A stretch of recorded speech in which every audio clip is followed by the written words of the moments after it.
এখানে আমার কাছে একটা এক্স আছে। আরে পাগলো, এক্স জেনারেটর মেশিন গান আছে। তবে এখানে লাস্টের জন্য জুনটা অনেক ছোট হয়ে গেছে, আর এই জুনের ভিতরে বেঁচে আছে আর মাত্র 11টা এনিমি। এই এনিমিগুলোকে মেরে আমাকে ম্যাচটা বইয়ে আনতে হবে। জেনারেটর গান দিয়ে গ্লোয়ালের পিছনের ছেলেটাকে চার্জ করার জন্য এখানে বসে থাকি, কিন্তু ছেলেটা উকি মেরে চাইতেছে এখানে কেউ আছে কিনা। উকি মেরে চাওয়ার কারণ হচ্ছে ছেলেটা এখানে মুতবে। ছেলেটাকে ডিস্টার্ব করার জন্য আমার জেনারেটর গান দিয়ে ওকে ডিস্টার্ব করা শুরু করে দিই, এন্ড ডিস্টার্ব করতে করতে ওকে আমি গোড়া বানিয়ে দিই। এই ঘটনার 1 বছর পর এদিকে একটা ছেলের নাকে মুখে ঘুষি দেওয়ার মুখ চ্যাপটা করে দিই। এখানে কাজ শেষ করে আমার প্রাইভেট লঞ্চ পেড ইউজ করে আমার গন্তব্যস্থানে যাইতেছিলাম, তখনই একটা ছেলে 8 গ্রাম হেলথ রেখে আমার যৌবনটা রেখে দিয়ে আমার জীবনটা দিয়ে ফিরিয়ে দেয়।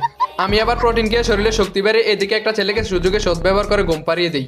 তখনই এদিক থেকে আরেকটা ছেলে ফায়ার করে আমার দিকে রাশ দেওয়া শুরু করে দেয়, কিন্তু আমি আমার জেনারেটর গান দিয়ে কাজ শুরু করে সোনিয়াপু চালু করে ওকে ডাউন করে দিই। এটাকে ডাউন করতে লাস্ট এনিমিটা আমাকে ফায়ার করে আমার কাপড়টা ছিঁড়ে ফেলে। আমার কাপড়টা সেলাই করে ছেলেটাকে 2টা 80 গ্রামের হেডশট মেরে দিই, কিন্তু কিছুই হয় না। তবে আমি আবার রাশ দিয়ে নাকের কাছে গিয়ে মুখে হেডশট মেরে মাথা ফাটিয়ে দিই।